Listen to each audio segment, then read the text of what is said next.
Abre una sonrisa en tu rostro porque Cristo vive. El viernes, mira, el viernes es el proceso, es el trámite para la victoria. Ok, las últimas palabras de Cristo en la cruz. 7 palabras, pero son 7 frases, 7 expresiones, como tú lo quieras decir. Sea como sea, las últimas palabras de un hombre dicen mucho sobre él. Me di a la tarea de buscar las últimas palabras de algunas personas muy conocidas. Claro que no se comparan con las de Cristo, pero como preámbulo, ahí te va. Últimas palabras de personas famosas en la historia. El empresario P.T. Barnum está pensando, yo no conozco a ningún Barnum. No, pero ¿cuántos aquí han ido a algún circo alguna vez en sus vidas? Ok, te lo debes a él. Él inventó el concepto de circo. No entremos en detalles, pero gracias a Dios que ya no se puede usar animales de espetáculo, gracias a Dios. Pero bueno, últimas palabras de Barnum, un empresario de espectáculos, dijo eso. ¿Cuánto dinero gané hoy? Esas fueron sus últimas palabras. ¿Cuánto dinero gané hoy? Le estoy diciendo que las últimas palabras de una persona hablan mucho sobre ella. John Barrymore, actor, considerado el más egocéntrico y payaso de los actores de teatro y del cine. Murió en mayo del 42 y estaba en su lecho de muerte, la prensa lo entrevistó. Sí, esa actriz que estás pensando es de la familia. Drew Barrymore es su bisnieta. Ok. Barrymore dijo eso. Lo entrevistaron en su lecho de muerte y dijo, ¿yo? ¿Morir? Yo diría que no. Ningún Barrymore permitiría que le sucediera algo tan banal como la muerte. Después de eso murió. Terminó de hablar y murió. Humphrey Bogart, conocidísimo actor de Hollywood, falleció en 14 de enero del 57. Sus últimas palabras fueron estas: nunca debí haber cambiado el whisky escocés por los martines. Qué profundo, ¿no? Qué bárbaro. Bueno, por eso no. Y murió.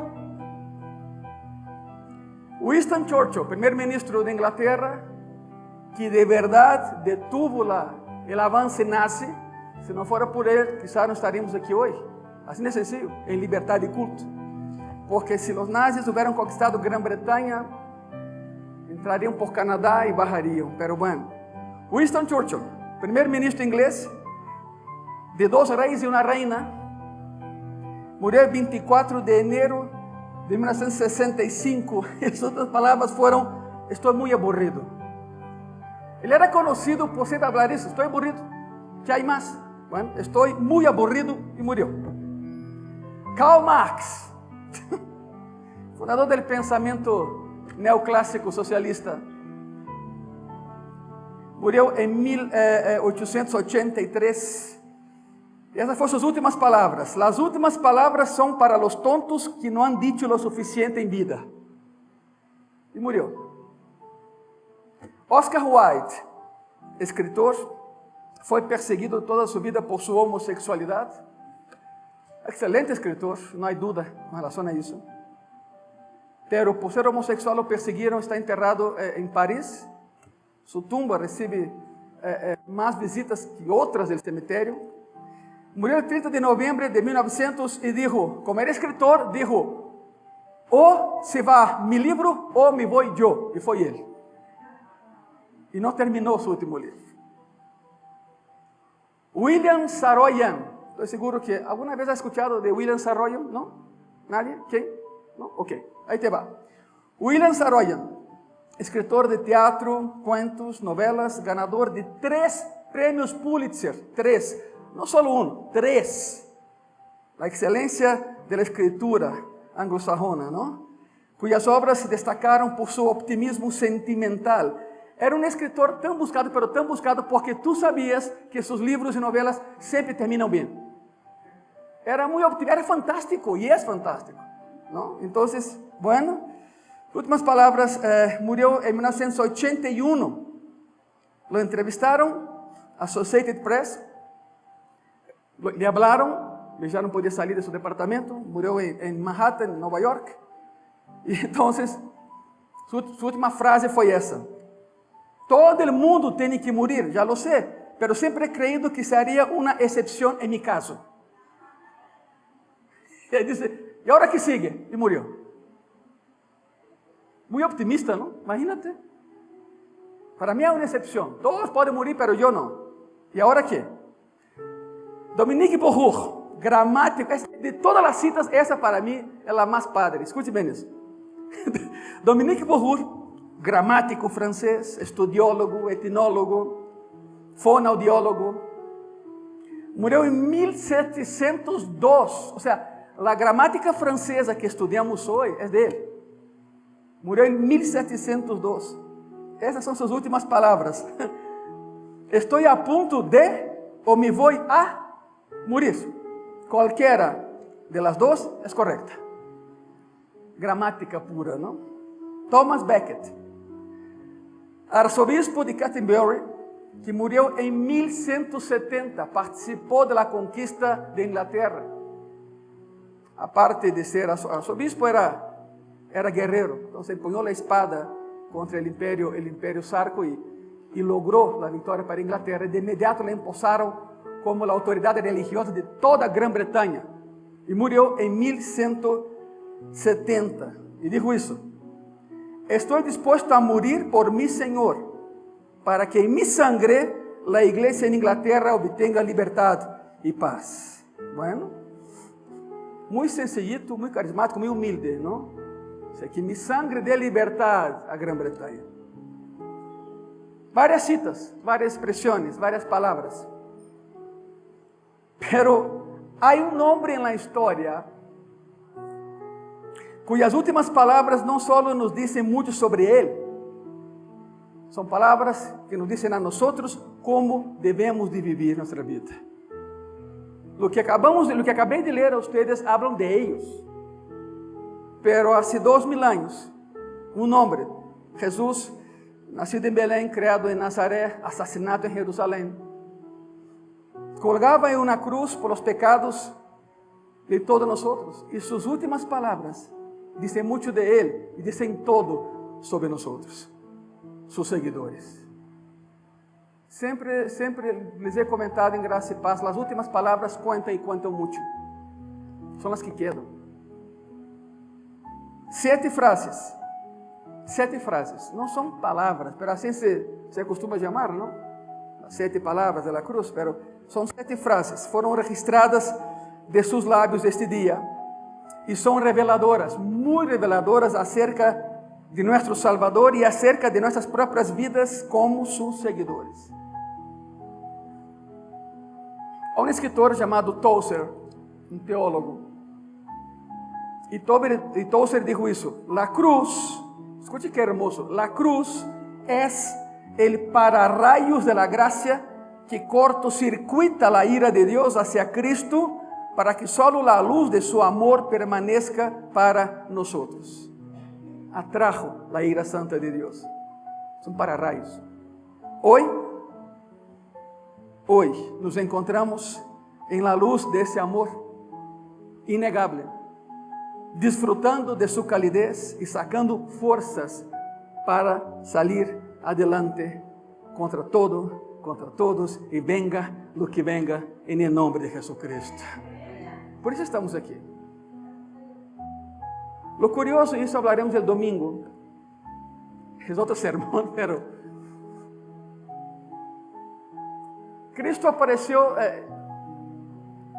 a más de 1500 personas por 40 días en 10 lugares diferentes después de su resurrección. Personas que lo vieron. Imagínate, haz por favor un ejercicio de imaginación. Imagínate tú en Jerusalén en un día como ese, viéndolo clavado.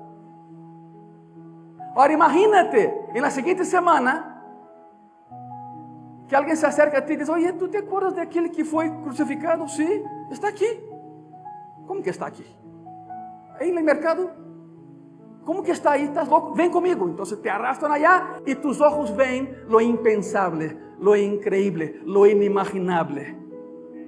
Tú mismo estuviste ahí. Y Él clavado y muerto en la cruz. Y ahora está de pie, parado, predicando el mensaje otra vez. Y en sus manos, pies y cabeza, las marcas de la crucifixión. ¿Te imaginas eso? Pues imagínate, porque sucedió. Fue real. Fue real. Nos encontramos hoy a los pies de la cruz, disfrutando en ese viernes caluroso. Pero les estoy diciendo, yo oro por frío y ustedes por calor, pues llegamos a un acuerdo, por favor, ¿no? Sea con frío o sea con calor, hay vida, hay esperanza, hay poder, hay unción. La cruz no fue el final, ni la tumba marcó el punto final de la jornada. Pero para que entremos a estudiar minuciosamente las 7 expresiones de él en la cruz, primero tenemos que entender qué fue lo que pasó en la cruz. Entendiendo la victoria en la cruz. La cruz siempre fue símbolo de sufrimiento y vergüenza. De hecho, el lugar donde lo clavaron, el Gólgota, Cranión, depende de tu idioma. Para los romanos era Cranión, para los judíos era Gólgota, Calvario. Siempre había sido un lugar de derrota. Era el lugar, porque no hay un monte Calvario. Lástima, Margarito.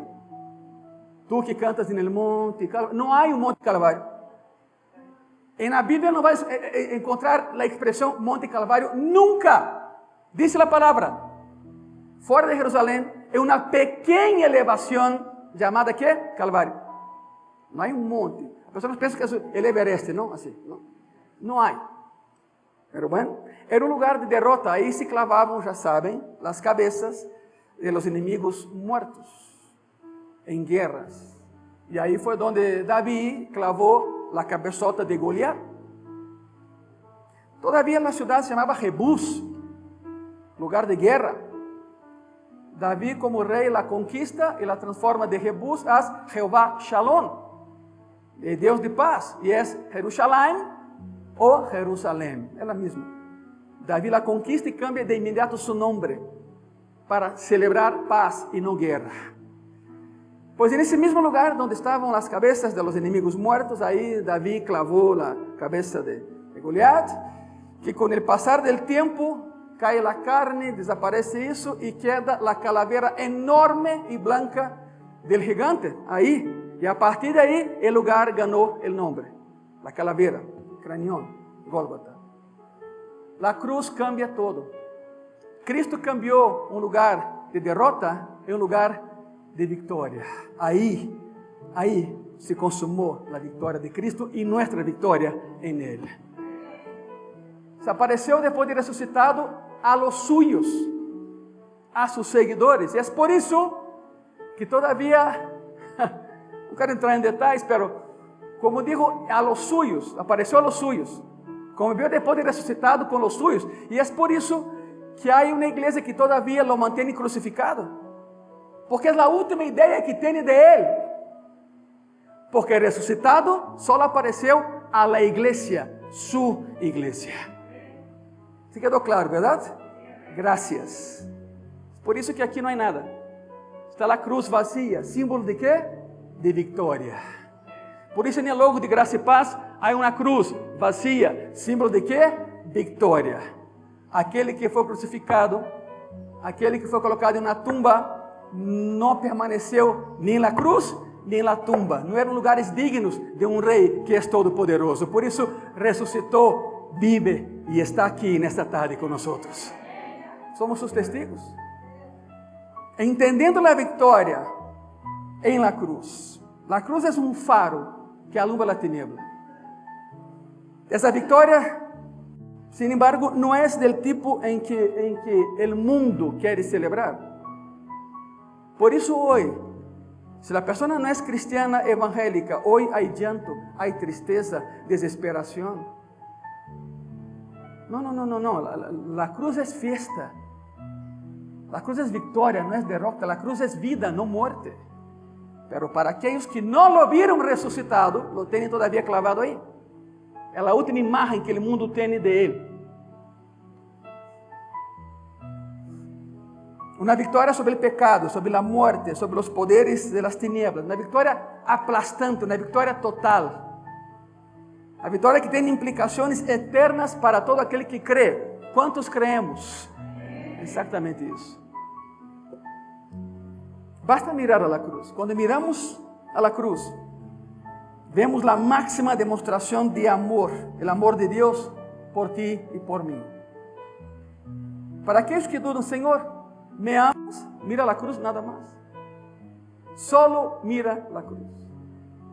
La expresión máxima de amor. Voluntariamente dio su vida por nosotros. Cargó con nuestros pecados y sufrió el castigo que de verdad merecimos como pecadores que éramos.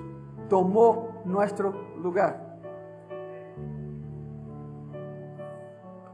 Los romanos siempre fueron muy precisos en su historial. Tanto es así que contrataron a Flavio Josefo, historiador judío, para escribir la historia de la conquista de Judea, pero bajo la mirada de Roma. Flavio Josefo era judío. Así de precisos eran ellos.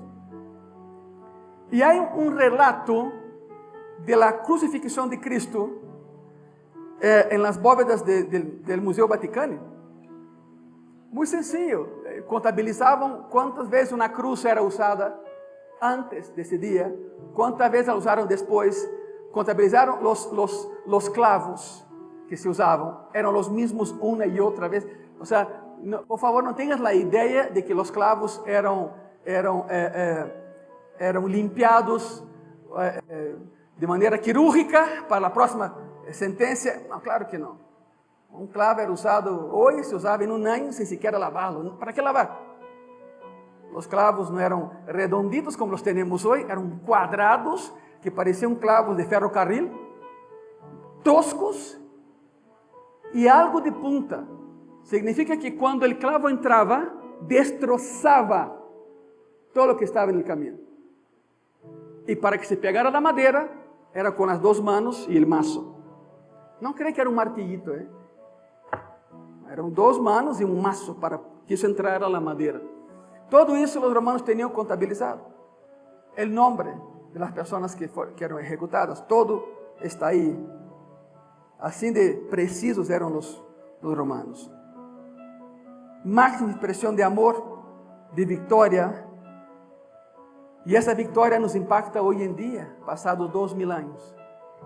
Porque la sangre que fue derramada en esa cruz hace 2000 años, todavía tiene poder para sanar, para levantar, para curar, para restaurar, para salvar. ¿Cuántos dicen amén a eso?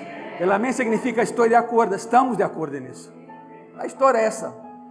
Pero la victoria en la cruz, hermanos, hermanas, amigos y amigas, va más allá de nuestra salvación personal. Mucho más allá.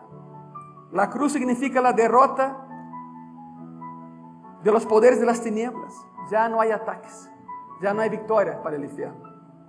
Cuando Jesús murió en la cruz, simplemente desarmó el infierno. Es como un Lego que formas tú y viene otro y ya se acabó. Hizo pedazos del infierno. Aunque claro, Satanás da patadas de ahogado, diríamos en México, ¿verdad? Ya no puede, nunca pudo. Cuando Jesús murió en la cruz, desarmó a los poderes y autoridades, haciendo de ellos un espectáculo público y triunfando sobre ellos justamente en la cruz. Dice la ley judía, maldito aquel que muere en un madero. Tal y cual. Maldito el que muere en un madero. Para la cultura judía, todo es madero. Un árbol es madero. No tiene que ser una cruz. Los normandos inventaron clavar a enemigos en árboles. Llegaban, pero la persona viva, no lo mataba y lo clavaba, no. agarravam a persona, clavavam primeiro as 2 manos no árbol e depois lo estiravam alrededor del árbol, tronando todos os huesos da persona, columnas e huesos em vida, e depois clavava o tobillo. Lo dejavam aí. Os romanos, quando tiveram contato com os normandos, disseram: não, isso é muito salvaje. Vamos a melhorar esse sistema. Então inventaram a crucifixão. Muito humanos. Não, que nada de volta ao árbol. Vamos a colocar algo assim e assim, e aí clavamos. O que lhes parece? E disseram: vamos adelante. Inventaram isso. Eram muito humanos os romanos, não? É igual de violento isso. Igual. De hecho, eles checavam se a pessoa estava morta ou não depois de 2 horas. Se seguia viva a persona, se acercava, o mesmo maço que usavam para os clavos, usavam em las rodillas del crucificado. Então rompiam las rodillas. ¿Por quê? Porque mientras a persona tenha apoio para levantar e respirar, sigue vivo. As pessoas não morriam com falta de ar, morriam porque os pulmões explotavam, porque a pessoa tragava o aire, mas não podia sacar o aire. Não havia como fazer isso e subir.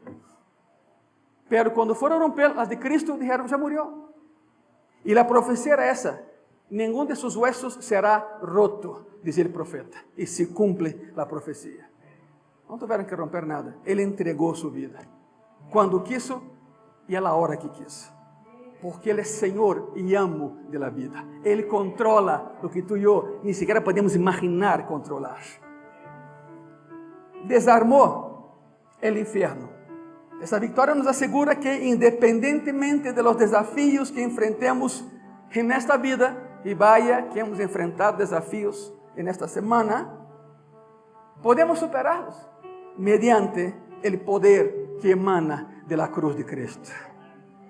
La cruz também simboliza, a igreja, a vitória del amor sobre el odio, del perdón sobre la venganza e de la vida sobre la muerte. As palavras de Jesus na cruz: Padre, perdónalos porque não sabem o que hacen, revelam a profundidade de su amor e de su perdão. Incluso ante la traição, rechazo e dolor insuportáveis, Ele eligiu perdonar a aqueles que lo clavaram aí, a aqueles que conspiraram para levá-lo aí. Su amor venceu al odio, su perdón superó las venganzas, su resurrección venció a la muerte. Esa es la victoria que celebramos hoy, iglesia. Victoria completa y total. Además, la victoria de la cruz nos proporciona un modelo de cómo debemos vivir nuestras vidas. Quedó el mensaje. Cada una de las 7 expresiones señalan nuestra vida a ti y a mí.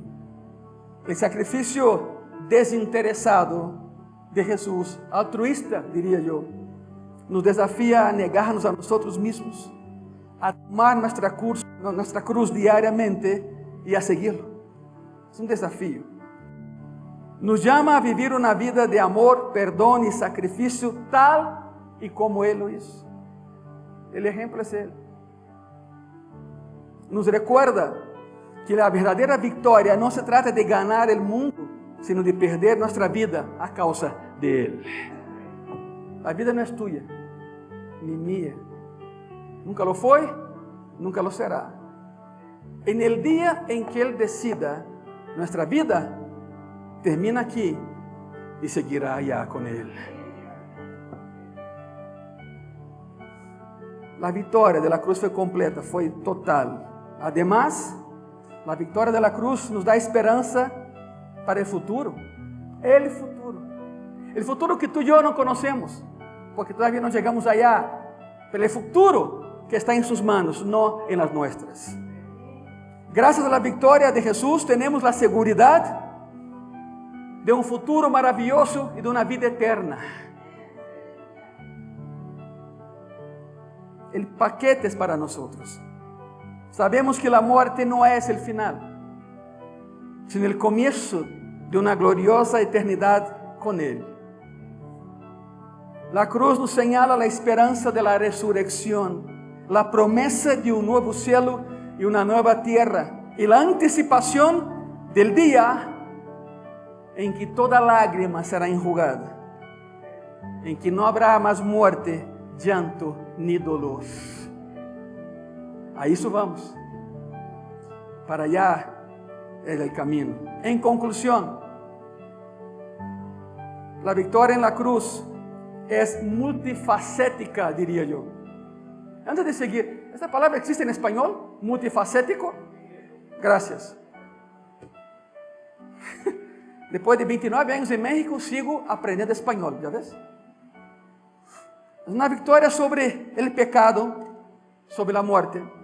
Una victoria sobre los poderes de las tinieblas. Una victoria del amor sobre el odio, del perdón sobre la venganza, de la vida sobre la muerte. Es una victoria que nos desafía a vivir una vida de amor y sacrificio de manera desinteresada. El ejemplo fue Él y es Él. Y es una victoria que nos da esperanza para el futuro. Entiendan bien eso. A reflexionar sobre la victoria de la cruz, por favor, aceptemos sus implicaciones para nuestras vidas y vivamos según la fe que profesamos. No en derrota, sino en victoria, porque la cruz es victoria. 7 palabras, 7 expresiones, 7 frases de Jesús en la cruz y sus implicaciones que son eternas para ti y para mí. Llegó la hora, agarra tu Biblia por favor y sígame ahí. Primera palabra, primera expresión, la encontramos en Lucas capítulo 23, versículo 34. Padre, perdónalos. ¿Por qué qué? ¿Sabe cuál es el problema de esa frase? Ellos no sabían lo que hacían, pero tú y yo sí sabemos lo que hacemos. No hay excusa ahí. No hay pecado que sea cometido por accidente. Ups, pequé, no sabía. No, sí sabemos. Bien que lo sabemos. No hay excusa. Padre, perdónalos. Tan pronto como cuando fue levantado en la cruz, intercedió de inmediato. Eso es increíble. Porque no saben lo que hacen. No entendían quién era Él. La palabra griega usada ahí, porque no todo lo que Cristo dijo fue en arameo. El hebreo arcaico, el hebreo antiguo. También había griego. Esa es una. La palabra que usó ahí es epiemi. ¿Sabe qué es epiemi? Te voy a decir, suéltalo. Déjalos ir. No los atrapes, Señor. Esa fue la intercesión de Cristo por aquellos que lo clavaron ahí. Jehová, Dios, Padre, no los tome a eso por ofensa. Suéltalos. Déjalos ir. Eso es perdonar. Se usa en varios contextos a lo largo del Nuevo Testamento. En Mateo 18, por ejemplo, Mateo 18, versículos 21 y 22, Pedro le pregunta a Jesús cuántas veces debe perdonar a su hermano que peca contra él. Y Pedro todavía usa un término muy hebreo. ¿Cuántas veces perdona, Señor? 7, o máximo. El límite era 3, según el judaísmo. Pero Pedro, para dar aires de grandeza, sube la apuesta, ¿no? Y así como sube, Cristo lo destroza también. No 1, ni 2, ni 3, ni 7, te lo digo, no 7 veces, sino 70 veces 7.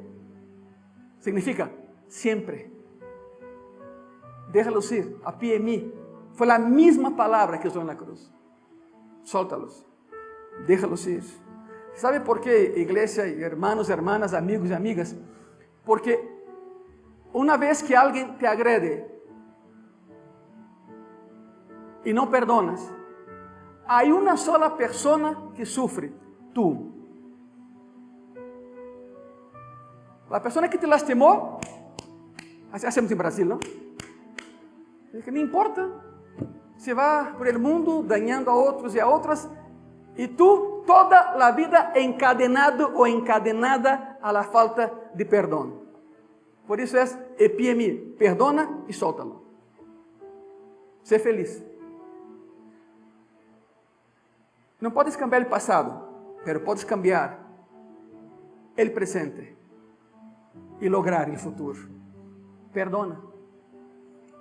Solta-lo. Ser livre. Eres livre para perdonar. Epiemi se usa para transmitir a ideia de um perdão ilimitado. Um perdão que não guarda nenhum registro de rencores ou errores. Isso é epiemi, segundo a cruz. Solta-los. Pastores que não sabem o que me fizeram, não sei. E tu não sabes o que a mim me han hecho. Cada quem com seu historial, pero uma sola conexão, a sangre de Cristo que nos perdona de todo pecado e derramado na cruz há 2000 anos. Se Ele perdonou, quem eres tu? Quem sou eu para não hacer? Sé livre, perdona, solta-los. Epiemi. Hijo, tus pecados te são perdonados, dijo al paralítico em Marcos 2:5. A mesma palavra. Que te trataram mal por ser paralítico, os que te patearam, os que te ofenderam, solta-los. Déjalos ir. Hijo, perdão, tus pecados te são perdonados. Epiemi se usa para transmitir a ideia do perdão divino, um perdão que traz sanidade del alma, del coração, de la mente e del físico. Em meio da crucifixião, uma cena sempre de dolor, humillação, sofrimento inimagináveis. Escuchamos a Jesus pronunciar as palavras: Padre, perdónalos porque não sabem o que hacen.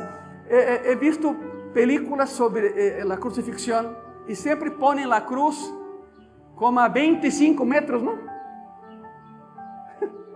Se alguém disse algo aí, nada escucha, pero não. A cruz estava aqui. De hecho, isso é. El palo chegava à terra e era muito cortito o espaço. Por lo tanto, se alguém dizia algo aí, estava quase a ras del piso. Não creio que estavam aí arriba. Não era assim. Imagínate essa cruz clavada aqui, um pouquinho mais alta e assim era. Todos escutaram o que ele estava dizendo. Tu e eu lo escutamos passados 2000 anos. E suas palavras cambiaram nossa vida. Palavras pronunciadas, repito, em meio de agonia, que revelam a profundidade do amor e misericórdia de Cristo por todos nós. Incluso estando aí, crucificado, em meio de um dolor inimaginável, porque são situações estranhas, e te las vou dizer. Eu não sei de quem foi a ideia de colocar a Cristo na história da crucifixião com um taparrabos. Nunca houve tal coisa. Era desnudo. A vergüenza, com tanto sofrimento e mais a desnudez, que é algo vergonzoso no mundo ocidental, pero para o mundo oriental é a muerte em vida. Sí, imagínate. Já lhe haviam quitado a barba arrancando. Significa que estava hinchada su cara, su rostro hinchado. E por la infecção, ele pus e empezava a salir. Sim, eu sei que não é uma imagem muito bonita, mas de modo, assim foi. Porque há religiões que pintam isso de maneira muito bonita, não? Muito padre. Não, lhe arrancaram a barba. Le deram punhetazos hasta que seu rosto se deformou. Jeremias dizia: em la cruz não há hermosura em ele. Era isso. Lo destrozaram.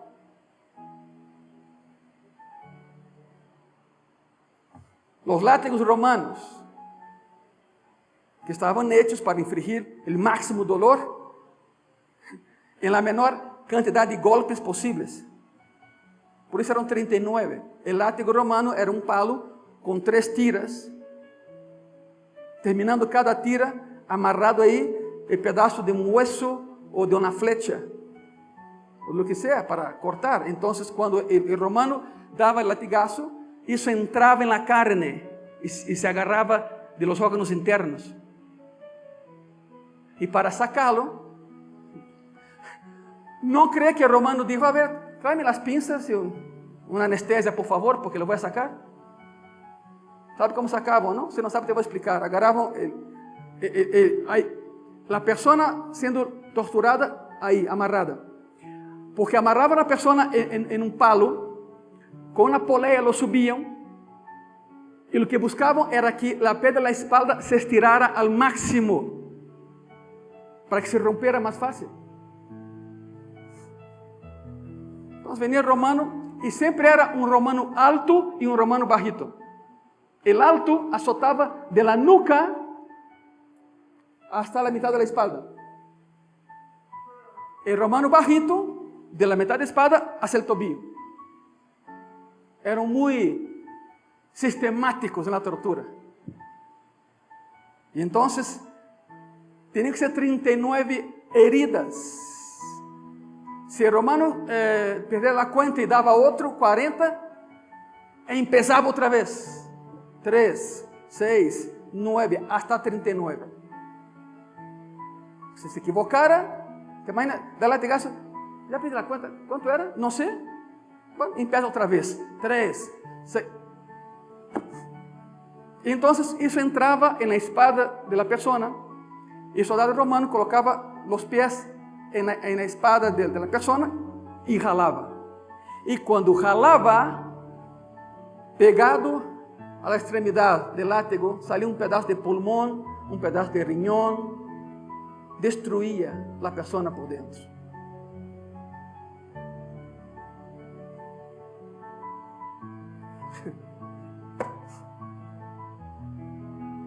No es muy bonita la imagen, ¿no? Pero fue lo que pasó con él.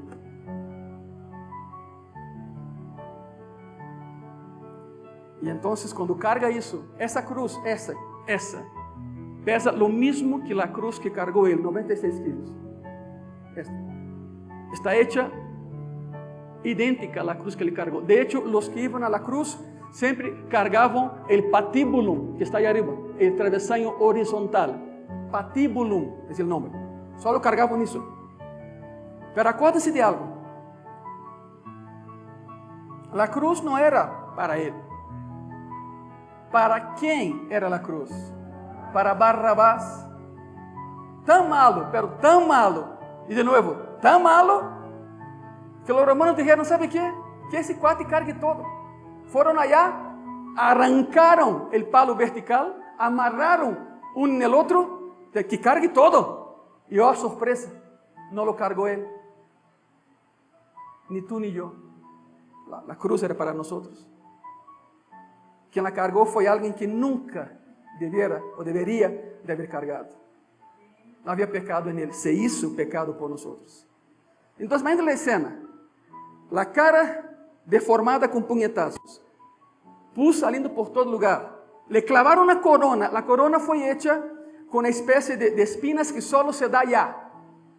Cada espina é do tamanho de tu dedo. Como chama esse? Meñique. Como chama? A ver, ve tu dedo meñique. Checa-lo, deve ver. Isso. Isso é um de los espinos. Se usava para ser como lija para a madeira. Assim trabalhavam os carpinteiros no século I em Israel. Agarravam vários desses espinos, los amarravam e com isso lijavam a madeira. Alguém teve a excelente ideia, não que és rei? Hagamos uma corona para o Senhor Rei. E foram allá fora, porque isso se dá em todo lugar allá. Jalaram isso, lo manejaram, quizás se lastimaram seguramente haciendo a corona, e mais enojo tinham. E então, quando la meteram aqui, com a lâmina da espada, enterraram. Aqui, forçando hacia abaixo a corona de espinas. E isso entrou hasta o cerebro. E a sangre saliendo. Porque essa área em nós tem muita sangre. Há muita irrigação de vasos sanguíneos aqui. Por isso, um corte pequeno que tenhas tu, sale dessa maneira. Mas isso não terminou aí. Hablo todo isso para destruir o conceito que tu que me estás vendo tem aí por internet. O que te ensinaram sobre esse dia está todo mal. Todo mal. Foi pior do que você imagina. A ver, pergunta base. Quantos aqui han visto a película de Mel Gibson, La Pasión de Cristo? ¿La ha visto?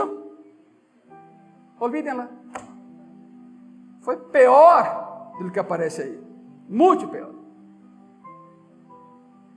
Le clavar essa coisa, a sangre, as barbas arrancadas, punhetazo na cara, ojos hinchados, sangre por todo lado, a espada aberta de tantos latigazos. Desnudo. E cargando isso. Não sabemos a ruta, porque há pessoas que compram um paquete turístico a Jerusalém e te vendem como la Via Dolorosa. Nadie sabe la Via Dolorosa. Há cais que já nem existem. Há arcos em Jerusalém que há 2000 anos estavam a 12 metros de altura. Hoje estão aqui. Aqui. Porque foram construindo cidade sobre cidade. E o arco, claro, foi bajando. Por isso, se alguém aqui já comprou um paquete turístico para ver a Via Dolorosa, lástima, Margarito, te enganaram.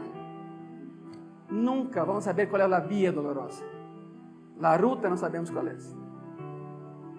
Cargando isso todo, e además desnudo. E então, segundo a lei romana, com base na Pax Romana, alguém que ia ser crucificado era pior que um animal. E como pior que um animal, devia ser tratado. Então, alguém cargando na cruz e desnudo, as pessoas tinham permisso do Império Romano para com palos golpeá-lo. E mais que isso, golpeá-lo em suas partes íntimas. Bom, perdão por aqueles que, de modo, assim foi. Despierta, assim foi. Todo isso sofreu ele por ti e por mim. Por isso, igreja, e pessoas que nos veem, de la próxima vez que penses em pecar, imagínate o que ele passou por ti, sem haver pecado. Lo arrestam, lo bajan. E no arresto, Pedro, que tinha síndrome de torero, não? Pedro saca a espada e corta a oreja de Malco. Tchum. Sentia torero, Pedro. Malco era o encargado da guardia do sumo sacerdote. E Cristo vai e agarra a oreja de Malco, la sopla, la sacude por la terra, não? Claro. E vê a Malco que ele pega. Com cola louca celestial. E aí, Malco desmaiou de susto, não de dolor. Pero lo mais impressionante é o que sigue, porque Cristo se acerca a Pedro. Pedro, o que estás fazendo? Tu não sabes? Se eu quero, o Padre envia a 12 legiões de ángeles que me cuidem. 72.000 ángeles. A guarda personal de Cristo eram 72.000 ángeles. Pensa. Um ángel solito, em uma noite, matou a 185.000 assírios. Um solito. Que podem nascer 72.000, acabam com o universo criado. Agora, imagínate a cena. Os ángeles nunca entenderam a cruz, porque a cruz não foi para eles, foi para ti e para mim. Os ángeles não entendem. Sigue sem entender. Cristo cargando todo isso, humilhado, torturado, dilacerado, desidratado, perdeu muita sangue. Só olhem nisso. E cargando essa coisa. Se Cristo, te imaginas cargando isso e de pronto se para e diz, não, já, e la bota. E la bota. Todos lo miram e dizem, que passou, não? E nesse momento, 72.000 ángeles, iban a interferir con la historia humana y harían de ese planeta polvo. Tú y yo no estaríamos aquí hoy. Un pensamiento, lo que ellos querían era un pensamiento. Me duele, no me gusta, mucho dolor, ¿para qué? Mejor borrón y cuenta nueva, ¿no? Empiezo de nuevo. Cristo pensaba en una sola cosa. Camino a la crucifixión. Pensaba en ti y pensaba en mí. Y en ti que me estás viendo. Ese era su pensamiento. Por eso aguantó lo que aguantó. ¿Sí me escuchan bien? Todavía clavado en la cruz, las personas tenían permiso de aventarle piedras. Es más, cerca del Calvario, de manera preventiva, en días de crucifixión, dejaban piedras. En la noche anterior, los saduceos, los fariseos, los escribas, se encargaban de dejar montículos de piedra. Porque en vez del crucificado, agarran una piedra y lánzala. O sea, Cristo fue apedreado estando clavado en la cruz. Increíble. Y lo primero que dice, Padre, suéltalos. A pie en mí. Perdónalos. No saben lo que hacen. Este es el corazón que estamos llamados a imitar, el corazón de Cristo. Un corazón que perdona, un corazón que ama, aún no siendo amado. Hebreos 12:24 dice así: a Jesús, el mediador del nuevo pacto, y a la sangre rociada que habla mejor que la de ¿quién? Que la de Abel. Muy sencillo. La sangre de Abel pide venganza. Caín lo mató. La de Jesús clama por perdón. Es una enorme diferencia. Segunda palabra. Segunda expresión. Lucas capítulo 23, versículo 43. De cierto te digo que hoy estarás conmigo. ¿En dónde? Paraíso. Ese ladrón escuchó de los labios de Cristo lo que nadie en la historia ha escuchado jamás. Ni Pedro, ni Pablo, ni Silas, nadie de sus labios. De cierto te digo, significa sin dudas. Va a pasar. Hoy estarás conmigo en el paraíso. El ladrón pide que se acuerde de él en el futuro. Jesús le promete, nos vemos a rato en la gloria. Se nos olvida que había otros dos ahí. Claro, no estaban en la misma situación que Cristo, por supuesto. Sabemos que lo clavaron en medio de las dos cruces porque en el sistema jurídico de impartición de justicia romano, cuando crucificaba a una pandilla, el líder siempre iba en el medio. Otra vez, ¿para quién era la cruz? Barrabás. Significa que los dos eran parte del bando de Barrabás. Lo conocían. Por eso el lugar era en el medio. No porque era Cristo, ni importaba lo romano. Es más, tanto no les importaba quién era Cristo, que la sentencia eran 4 clavos. Toda crucifixión romana utilizaban 4 clavos. Uno aquí, otro aquí, y las piernas separadas, y se clavaba por el tobillo, de aquí y de aquí. Así. O sea, el crucificado moría con las piernas abiertas, porque era un clavo de ese lado y otro clavo de ese lado. ¿Por qué 3 clavos? ¿Sabe por qué? Porque algún romano dijo, ese no es digno de 4 clavos. Hasta eso. Y le ordenaron, a ver tú, pon un pie sobre el otro.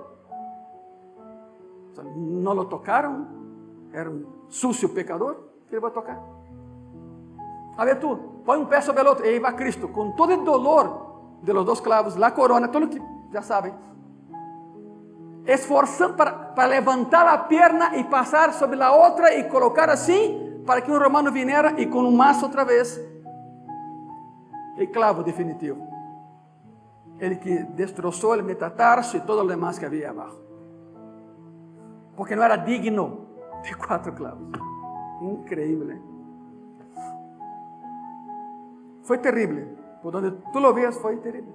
Quando lo levantaram, porque há uma história, a cada ano repito isso, e lá va de novo. Para aqueles que têm a ideia, não, é que era um ladrão bueno e um ladrão malo. Por amor de Deus, eram malíssimos os dois. Por isso foram crucificados. Não havia ladrão bueno. E em países hispanohablantes, não? Dão nome a los ladrones. Estou seguro que sabe o nome, não me digas. Nem é bíblico, não sabemos como se chamavam. Não importa. Pero tu que me ves, deixa dessa ideia de que era um bueno e um malo, eram malíssimos os dois, por isso estavam crucificados, ponto. Que padre, não? Os romanos, e esse é bueníssimo, crucifíquenlo. ¿Por quê? Porque é muito bueno. Os dois se burlaram de eles, os dois. ¿No quieres hijo de Dios?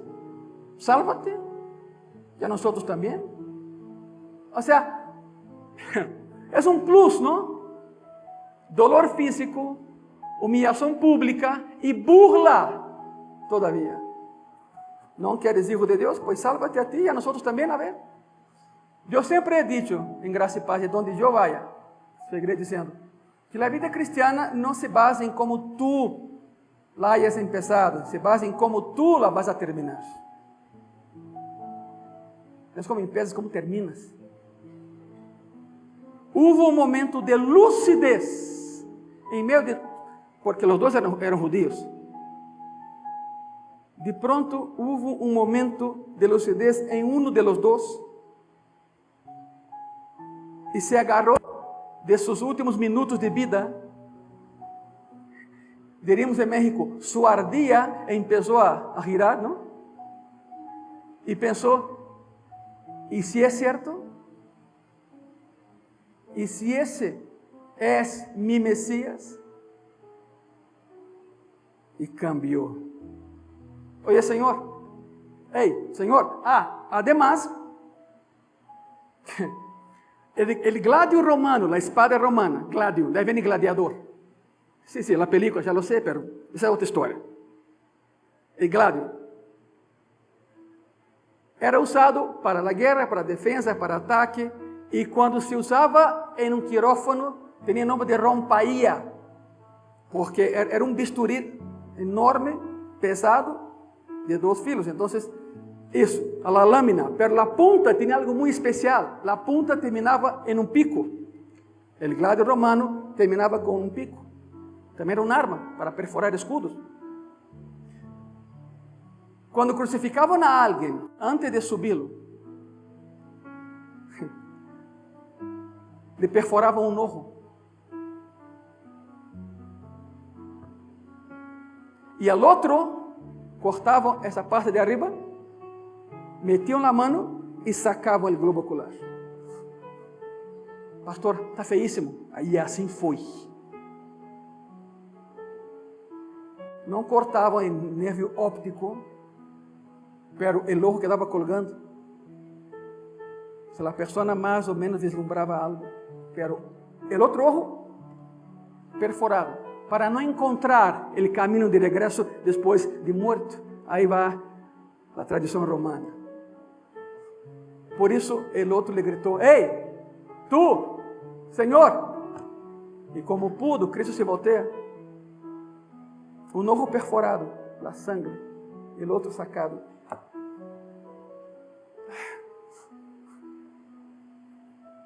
Mira, Senhor, eu sou malíssimo. He matado, he violado, he roubado. Nunca poderei estar donde tu estarás. Pero me conformo com algo, Senhor. Curios, kairos, Senhor. Que te acordas de mim, alguna vez allá, acuérdate de mí. O sea, ese hombre estaba seguro, ahora sí seguro, de que ese que estaba ahí era el Hijo de Dios. Iba a resucitar, viviría más que él, mucho más que él. Y por eso la sentencia, acuérdate de mí. Uno que va a morir y sabe que el otro va a morir, no pide tal cosa, es ilógico. Pero no, ese ladrón sabía que estaba al lado. Regaña al otro, dice, tú, deja de burlarse. Tú y yo merecemos eso, él no. Y ahí va la conversión. Increíble.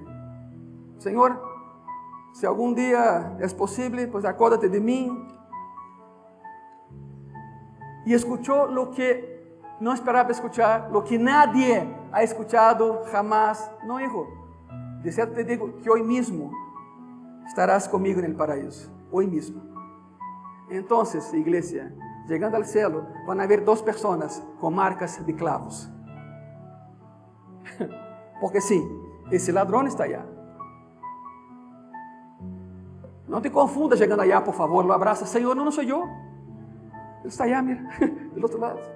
Pero va a haber una persona allá con marcas en las manos que no tiene marcas aquí. Es el ladrón, ex ladrón. No sabemos su nombre, no den nombres, por favor. De cierto, te digo que hoy estarás conmigo en el paraíso. Una declaración ella es un testimonio de la gracia y misericordia de Cristo. A pesar del pasado de ese ladrón, a pesar de sus crímenes, Jesús le ofreció un lugar con él en el cielo. Porque la vida no es como tú la empieces, es como tú la terminas, lo que cuenta. Este es un poderoso recordatorio, iglesia, de que nadie, otra vez, nadie está fuera del alcance del amor de Cristo. Nadie. No importa lo que hayamos hecho, no importa cuánto nos hayamos desviado, los brazos de Cristo siempre estarán abiertos, listos para darnos la bienvenida. Si alguna vez pecas, no corras de Cristo, corre hacia Él. Los brazos que una vez estuvieron abiertos por los clavos, todavía están abiertos, pero ahora por amor. Si pecas, corre a esos brazos. La promesa del paraíso no era un mero consuelo, no era solo un consuelo, era una proclamación de victoria, una declaración de que la muerte no tendría la última palabra, sino que la vida eterna, triunfaría sobre la muerte. Era una promesa que traía esperanza en medio de la desesperación, luz en medio de la oscuridad. Esta es la promesa a la que tú y yo nos aferramos hoy. La promesa que nos da el coraje de levantarnos todos los días, caminar, marchar y conquistar, porque nuestro general sigue siendo Jesucristo. Y ahí conquistaremos. Tercera expresión. La vamos a encontrar en Juan 19, versículos 26 y 27. Cuando vio Jesús a su madre y al discípulo a quien él amaba, que estaba presente, dijo a su madre: mujer, y ahí tu hijo. Después dijo al discípulo: y ahí tu madre. Y desde aquella hora el discípulo la recibió en su casa. ¿Quién era el discípulo amado? Era Juan. No es que Cristo amaba solo a él, amaba a todos, pero con él tenía un trato especial porque era el más chiquito del grupo. Era el protegido, digamos así, del grupo. Por eso estaba ahí. No que era muy bueno, no es que no tenía dónde ir. Porque acuérdense de algo. Todos lo abandonaron. En su primer año de ministerio, Cristo llegó a tener 72 discípulos. En su segundo año de ministerio, eram 5.000 discípulos. Ningún rabino en la historia ha tenido un grupo como este. Segundo año de ministerio, 5.000. Terceiro año de ministerio, Ninguno. Lo abandonaron. Se fueron. Dice la palabra que de lejos observaban la crucifixión. Solo había uno ahí, y era Juan, y no porque era el mejor, no tenía dónde ir.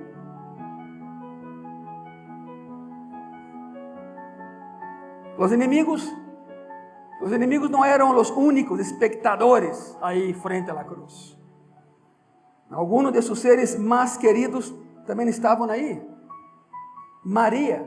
A ver, ¿cuántas mamás están aquí hoy? Las mamás. Gracias. Imagínate. Imagínate lo que es eso. Ese bebé tan hermoso. Tan hermoso. Ese niño hermoso e inteligente. Tú estás ahí y ves lo que el pecado de los demás hizo. Estaba María, su mamá, vendo a su hijo desnudo y clavado en una cruz y torturado. María estuvo todo el tiempo viendo cómo clavaban a su hija en la cruz y permaneció firme. Ella sabía que para eso había nacido.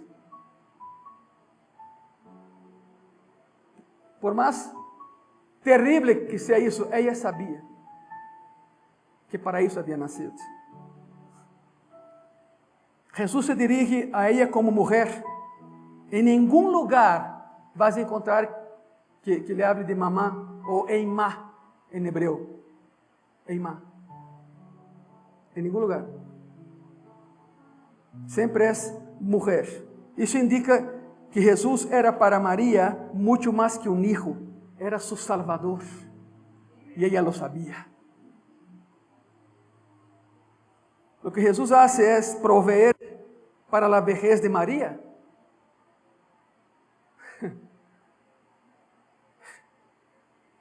No, María no ascendió al cielo también.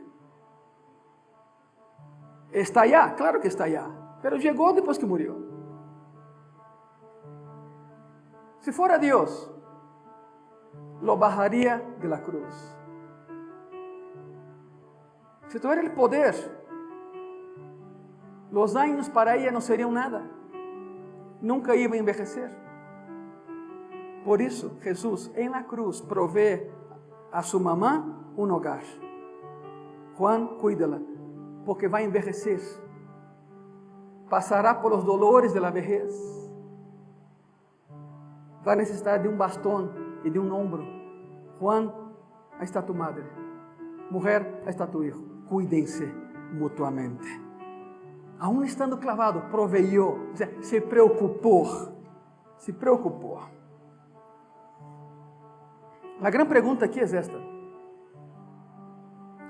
Jesús tenía a 4 hermanos carnales. Salieron de María. Jacob, José, Simón y Judas, el bueno, ¿no? Curiosamente, siempre que los 4 escritores los evangelios mencionan a Judas, el traidor, le dicen, Judas, el que traicionó al Señor, porque en el grupo había otro, que era el hermano de Cristo. Tenemos sus cartas, fabulosas, amorosas, el hermano de Cristo. ¿Por qué Cristo no encargó a su mamá a sus 4 hermanos? Jacob, José, Simón y Judas, porque ni ellos creían en él. Simón dijo, a ver, si eres Dios y mi Mesías, a ver, ve a Jerusalén y haz tus milagritos allá también. La respuesta fue, todavía no llega mi hora. Él sabía cuál sería su hora y esa era la hora. Se convirtieron después que lo vieron resucitado. De hecho, Jacob llegó a ser el líder de la iglesia en Jerusalén. A ese grado fue su conversión. Pero en ese momento, su familia no creía en él. ¿Quién sabe dónde estaban los hermanos? Nunca lo acompañaron.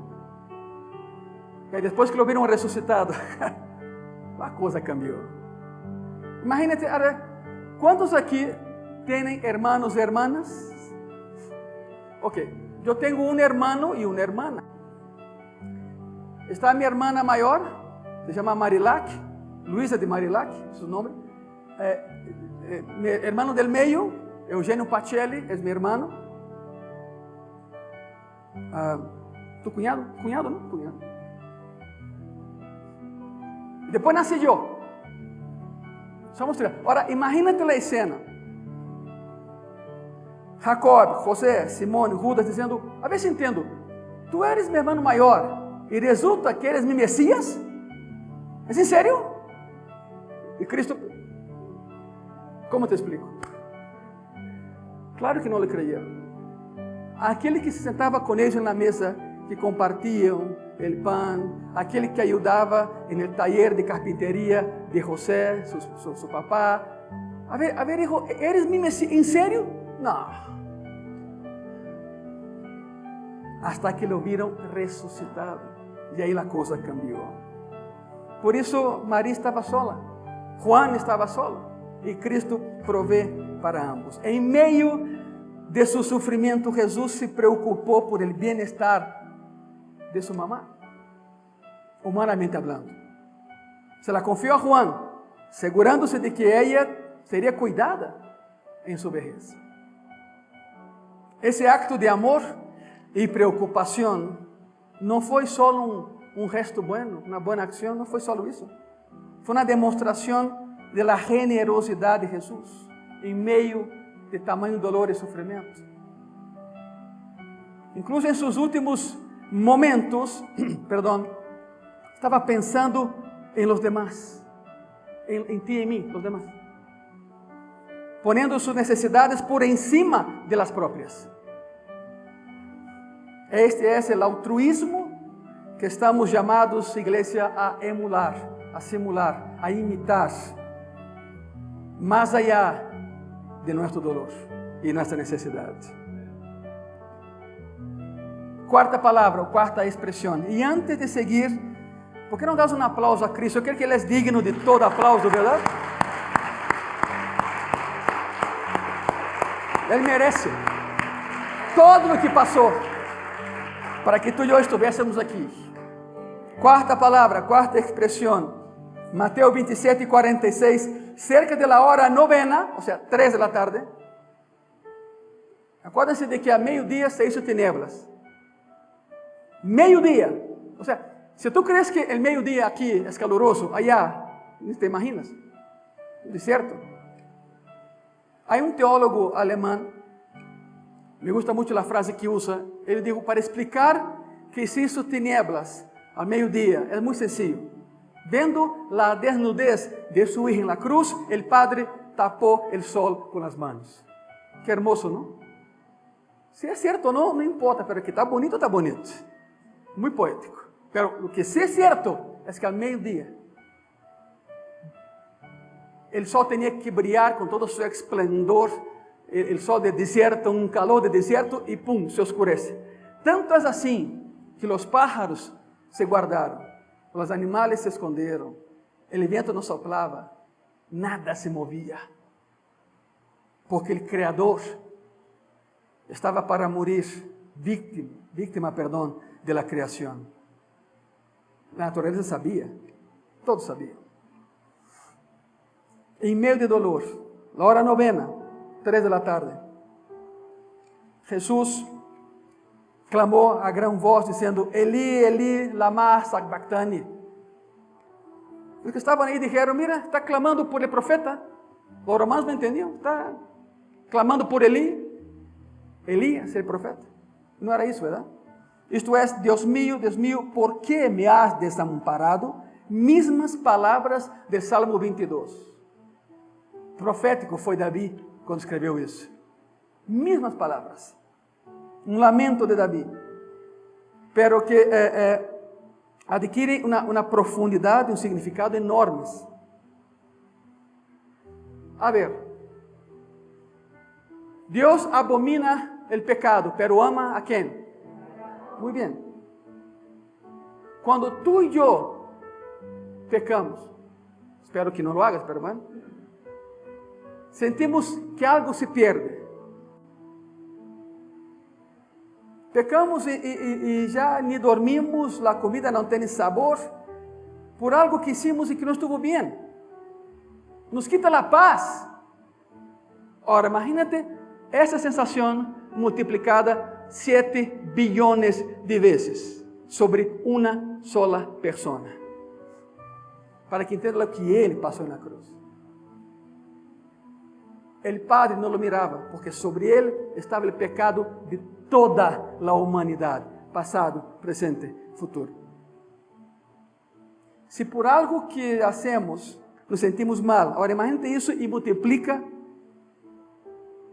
por toda la humanidad, pasado, presente y futuro. Para que entienda la carga sobre Él en la cruz. Por eso el Padre no lo miraba. Cristo experimentó la ausencia de comunión con Dios. Lo mismo que experimentan los que siguen pecando. O sea, no hay nada, hay un vacío del corazón. Fue lo que Él experimentó. Jesús, el que no tiene pecado, está experimentando toda la fuerza del abandono divino mientras carga con los pecados del mundo.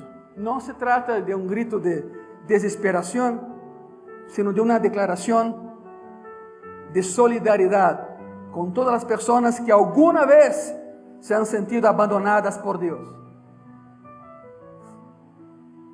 En este momento Jesús se identifica con nuestra condición humana en su forma más extrema y primitiva, completa desolación, completo abandono.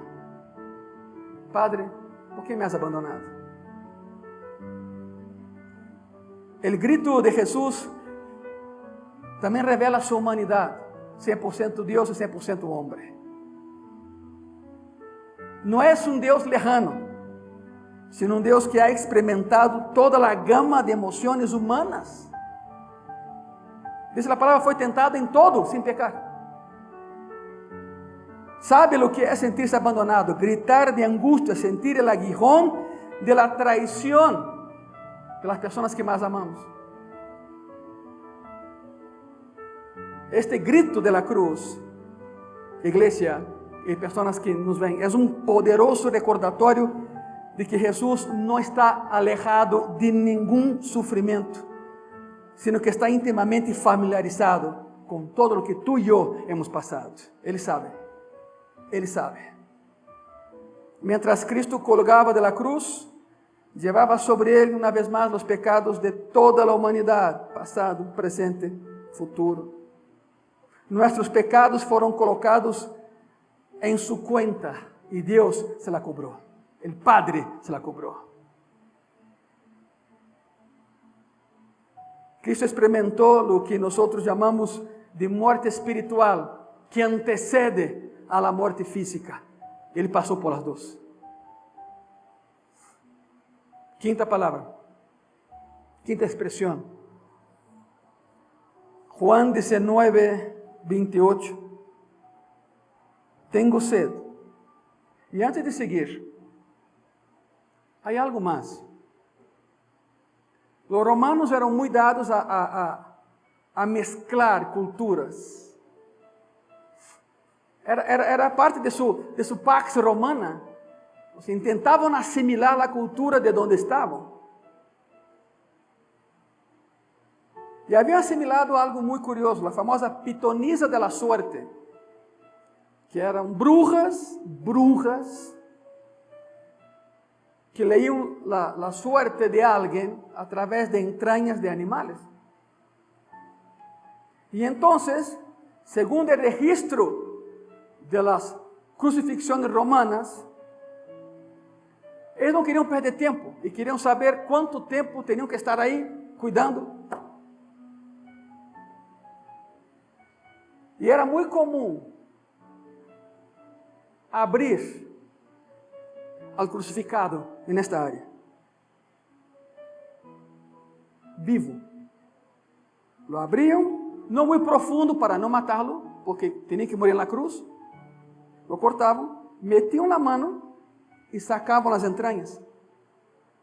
Entonces venía una bruja y adivinaba, según las entrañas, cuánto tiempo tenía de vida. Lo hicieron con Cristo. lo hicieron con los demás.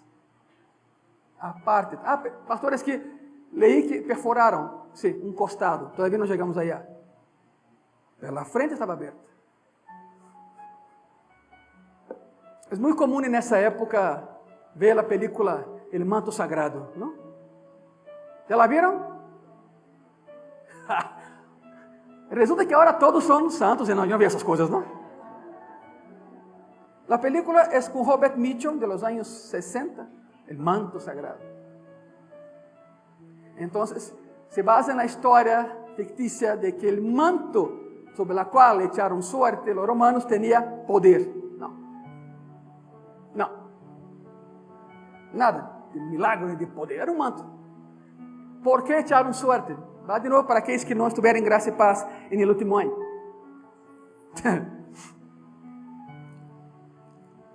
Los romanos eran muy lógicos.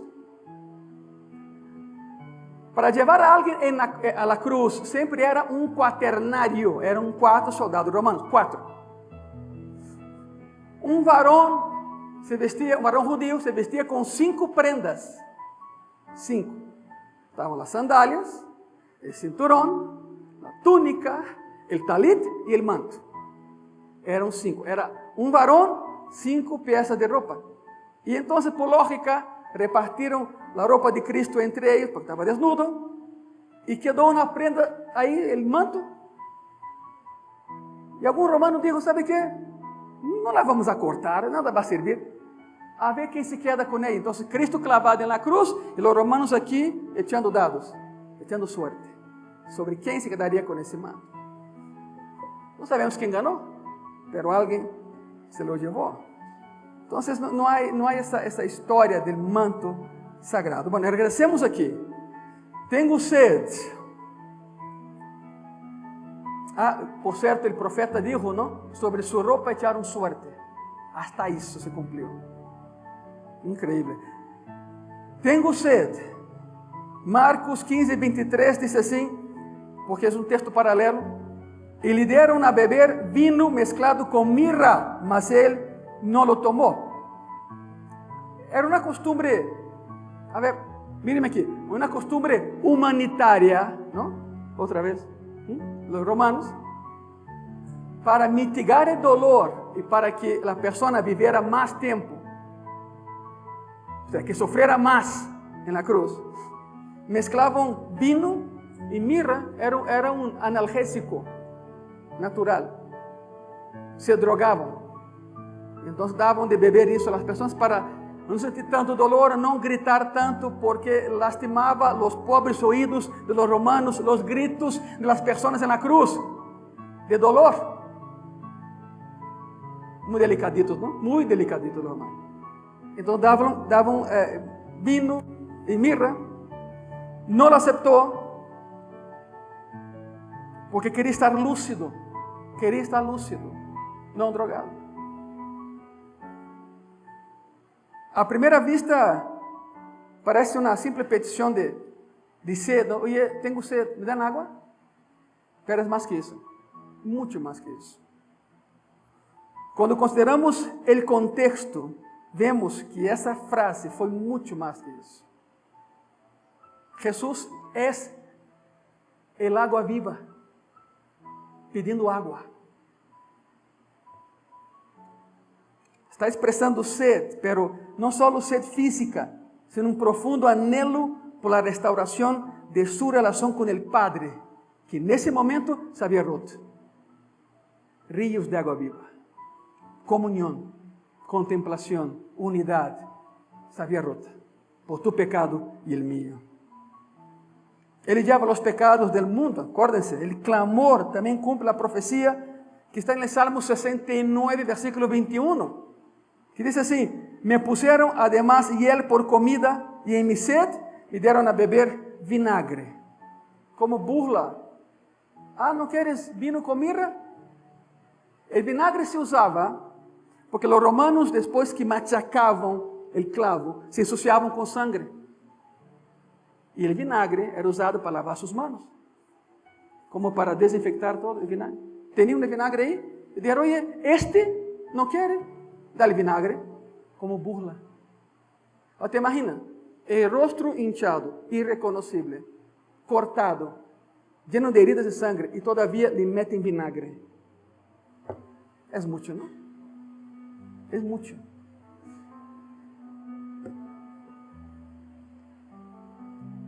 Fue mucho. Muchísimo. Todavía, destrozado en la cruz, alguien tuvo la excelente idea. Ah, mira, no quiere, dale vinagre. Y no es que fue en los labios, no, lo embarraron de vinagre. Ardía todo su cuerpo. Fue mucho. Demasiado, diría yo. La declaración de Jesús, tengo sed, también nos recuerda las mismas palabras que usó con la samaritana. Las mismas. En Juan 4. Tengo sed, dame agua. Y le dijo, todo el que beba de esta agua volverá a tener sed. Pero el que beba del agua que yo le doy no tendrá sed jamás. Lo mismo. Ahí en la cruz Jesús, la fuente de agua viva, experimenta la sed que nunca debemos tener.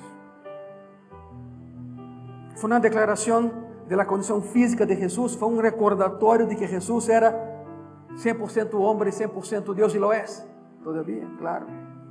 Que experimentó el dolor y el sufrimiento al igual que nosotros. Tenemos sed, Él también tuvo sed. Sufrimos hoy, Él también sufrió, y mucho más que nosotros. Nos recuerda nuestra propia sed espiritual sin Él. Nuestro anhelo por Dios, nuestra necesidad de tomar del agua viva que solo Cristo puede dar. Sexta palabra, sexta expresión. Juan 19:30. Consumado es. En la Biblia Latina, la versión que sea, en inglés también, consumado es. Pero sabemos lo que dijo ahí. Não tem nada a ver com consumado es. A palavra que ele usou aí foi tetelestai. Tetelestai. Muito mais que consumado es. Tetelestai era a palavra que se escrevia em el último recibo de uma deuda, de um pagaré. Tetelestai. Significa, eu paguei a deuda por ele ou por eles. Não foi consumado es, queda corto. Tetelestai. Foi uma declaração de consumação. Jesus havia cumprido o que havia venido a ser. Triunfou. Lo hizo. Essa era sua missão. Por supuesto que quando murió, se armou uma pachanga no inferno. Todos os demônios gritando, vencimos, se acabou e blá blá blá. Blá, blá. Bueno, contaremos a história el domingo, que não foi. A festa durou pouco. A festa de Satanás durou pouco, muito pouco. Ele havia pagado o preço por nossos pecados. Uma declaração que é um recordatório da obra terminada de Cristo, a obra que trajo salvação a ti e a mim. Por que creem que um ano e meio antes, cruzando o mar de Genesaré, uma tormenta sobrenatural se armou, todos temblando, e eram marinheiros, imagínate, aí viviam toda a sua vida, hasta eles, les assustou a tormenta, era sobrenatural. Sendo expertos nesse lugar, tiveram um pânico. A ver, que alguém me diga, que hacía Cristo? Dormia. Não sei se roncava, não sei, pero bueno, porque dormia profundamente, dormia. En un cabezal. El cabezal era una almohada hecha con redes que ya no servían. Los marineros y los pescadores enrollaban eso, cosían, como sabían hacer, y hacían una almohada muy confortable. Estaba profundamente dormindo, lo despertaron. Señor, Señor, ¿Qué pasó? Una tempestad. ¿Una qué? Una tempestad. Bueno. Hombres de poca fe. ¿Hasta cuándo, Señor? ¿No? Y haz un lado. Se levanta, va de la popa del barco a la proa, las olas de 4, 5, 6 metros, calla, emudece. ¡Pum! Se acabó.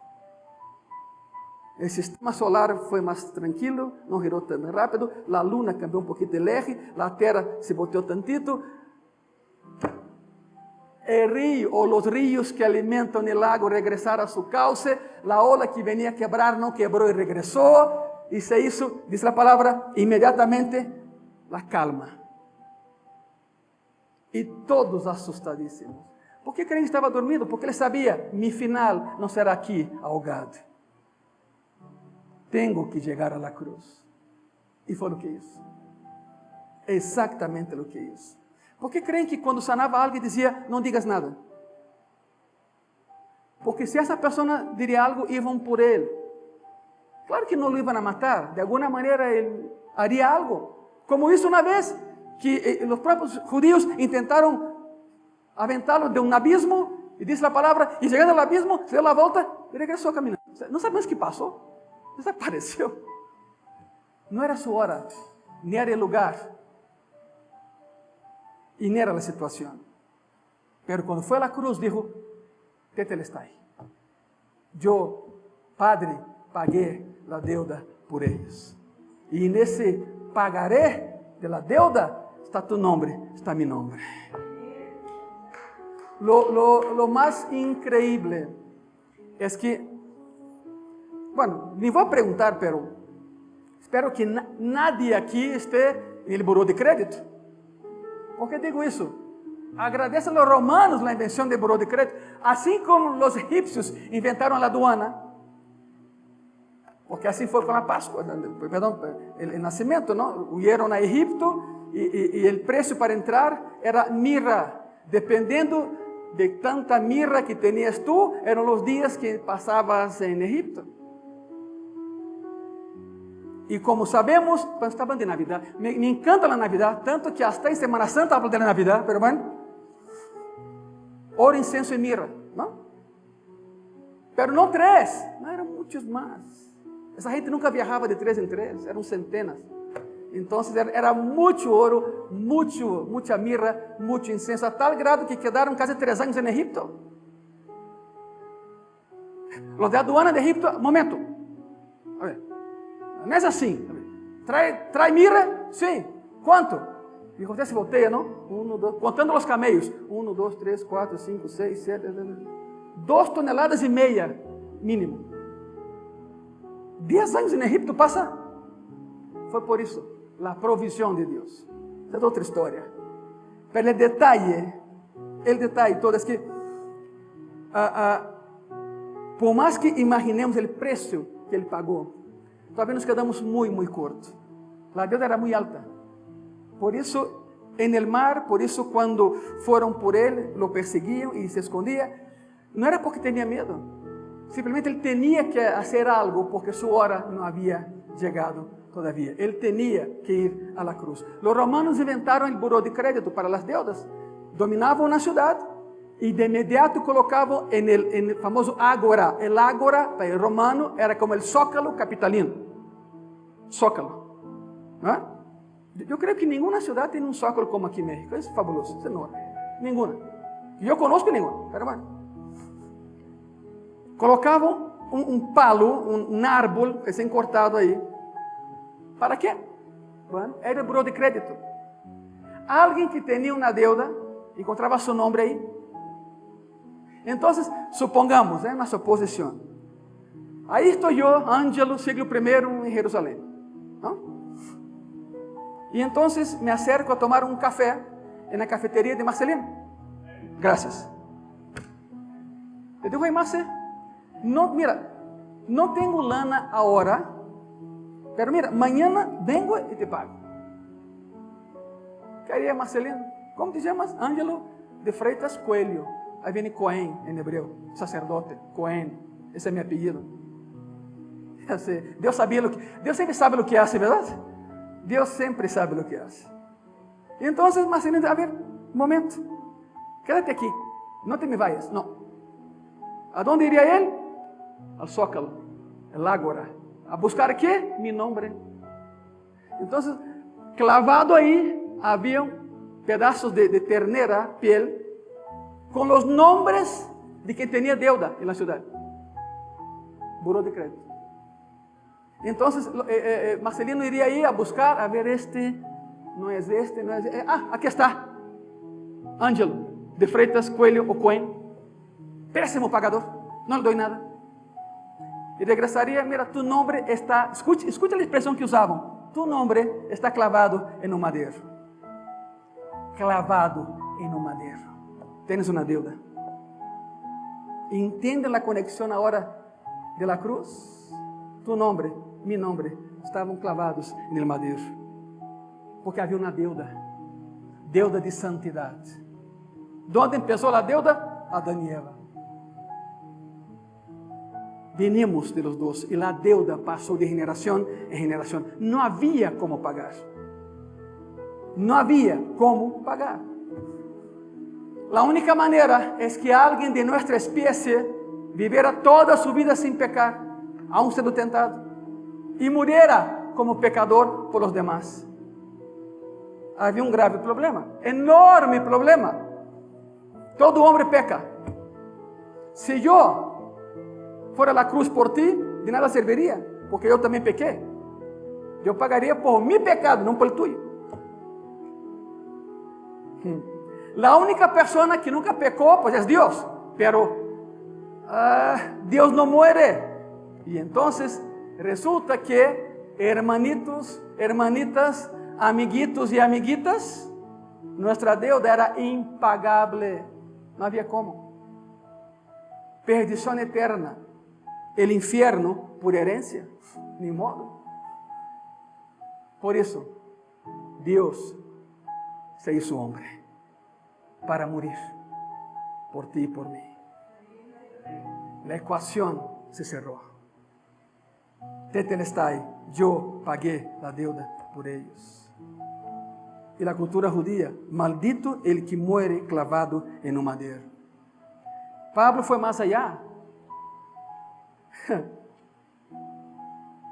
Pablo decía, Cristo en la cruz, el acta que nos era contraria fue quitada y tenemos libertad en él. Significa que cuando él fue clavado ahí, tu nombre y mi nombre fueron quitados. Ya no tenemos deuda, somos libres. Él nos dio libertad. Para que entiendan la dimensión de la cruz. Tetelestai, consumado es. Não são palavras de um homem derrotado, são palavras de um vencedor que proclama sua vitória e sua vitória é também a nossa. Tetelestai, consumado es, deuda pagada por eles em sua totalidade. Toda a deuda pagada. Jesus está declarando que a deuda del pecado ha sido sanada completamente. É uma declaração de finalização de deuda. Se acabou. São livres. Término tetelestai, para aqueles que les gusta a história, se usava de maneira muito normal em transações comerciais. Quando uma deuda estava completamente pagada, o acreedor escrevia tetelestai em certificado de deuda. Um sello. Já não há deuda. E Jesus, a declarar tetelestai, está anunciando que a deuda del pecado que debíamos ha sido não só pagada, não, completamente pagada. Diz a palavra, nada sabem os que conduzem procissões. Está aqui, mira. Não tienes que ir de rodillas de aqui a donde sea. Não lo tienes que hacer, porque a deuda já está pagada. De hecho, o cristianismo é a única religião que não te diz o que tienes que hacer para ser salvo. Todas as demais religiões, não, haz isso, haz el outro, não. A palavra que se usa no cristianismo é hecho. Já está hecho. Disfrútalo nada mais. Porque todo lo hizo Él, clavado 6 horas en una cruz. A palavra aparece solo 2 veces. en el Nuevo Testamento y ambas en el Evangelio de Juan. Ambas. Todo está terminado.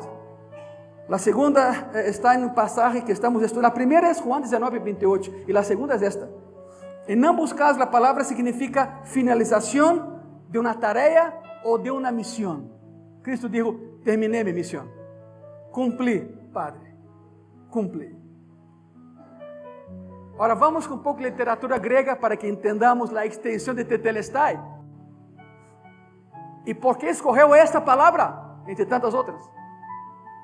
En la literatura griega antigua, tetelestai se usa para significar la finalización exitosa de una tarea, un encargo o una misión. Exitosa. Si no, no. Por ejemplo, ahí te va ejemplos. Xenofonte.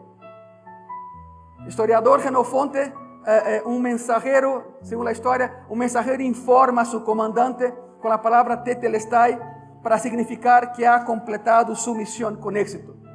Xenofonte. Misma palabra. Isso nos dá uma compreensão mais profunda de lo que Jesus quiso dizer quando dijo consumado es ou tetelestai. Primeiro, paguei a deuda completa. Segundo, cumpri minha missão, Senhor. Missão cumprida exitosamente.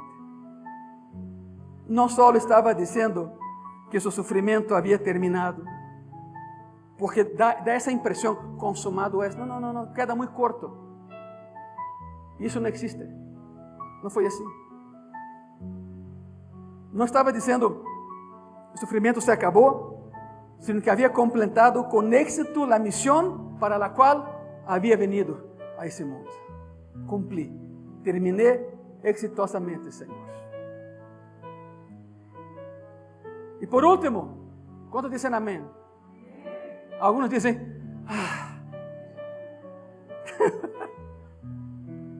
Sétima palavra, sétima expressão, igreja. Lucas 23, versículo 46. Então Jesus, clamando a gran voz, ou seja, gritando, dijo, Padre, em tus manos encomiendo mi espírito. E havendo dicho isso, expirou. Expirou. Se entregou. Podemos resumir os 3 anos e meio de ministério de Cristo em uma sola palavra: entrega. Completa entrega. As últimas palavras de Jesus não são só um grito de desesperação, sino uma declaração de confiança e vitória. Incluso em sua hora mais oscura de dolor, Jesus confia no Padre. Entrega seu espírito nas mãos do Padre, confiado sempre em seu amor e cuidado. Em tus manos entrego meu espírito, ó Padre. Estamos terminando. Por hoje. A morte de Jesus na cruz, igreja, hace possível o perdão para todos os que creem em Ele. É o caminho, a ruta. En estos gritos desde a cruz, porque foram gritos, escuchamos simplesmente o coração de Cristo. Assim latia e late seu coração. Escuchamos su amor por la humanidad, su confianza en el Padre y su compromiso con la misión para la cual vino.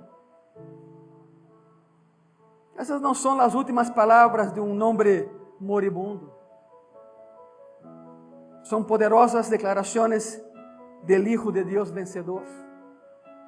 Revelam su corazón, su misión, su victoria. Nos invitan a confiar en Él. Ojo, confiar, não só creer, confiar. Porque hasta Satanás cree en Él. No, nosotros es creer y confiar. Nos invita a confiar en Él, a encontrar el perdón en Él y a vivir en la victoria que Él ha obtenido por nosotros. El Padre entregó a su Hijo para que nosotros alcanzáramos salvación. No había de otra. En México siempre he escuchado, sí hay de otra. En ese caso no No había de otra. Él se entregó a un trabajo arduo de 3 años y medio para preparar a 12 hombres comunes y corrientes para con ellos y con nosotros cambiar el mundo para siempre. Y lo hizo. Tetelestai, cumplí, Señor. Judas lo entregó con un beso, señal de respeto y amor. Eso lo vimos ayer. Los que estuvimos aquí ayer vimos toda la historia. Y la cruz es la expresión máxima de esa entrega. Máxima. Lo entregaron y Él se entregó. Las últimas palabras de Jesús, pronunciadas desde la cruz, no son solo hechos históricamente comprovados, sino verdades poderosas que continúan hablándonos hoy, pasados 2000 años. Revelan el corazón de nuestro Salvador. Simplemente eso. Un corazón lleno de amor, compasión y perdón. Nos recuerdan su gracia, su misericordia y su altruismo. Nos desafían a vivir a la luz de su ejemplo, a amar como Él amó, a perdonar como Él perdonó y a servir como Él sirvió. En un momento más daré lugar al coro, que es una participación, pero antes déjame leerte una declaración del escritor Octavio de Wislon. Siempre termino con eso porque es hermoso. Octavio de Wislon, hace más de 100 años, definió así la crucifixión. Con preguntas. ¿Quién entregó a Jesús a la muerte? No fue Judas por dinero. No fue Pilato por temor. No fueron los judíos por envidia. Fue el Padre por amor. Fue por amor.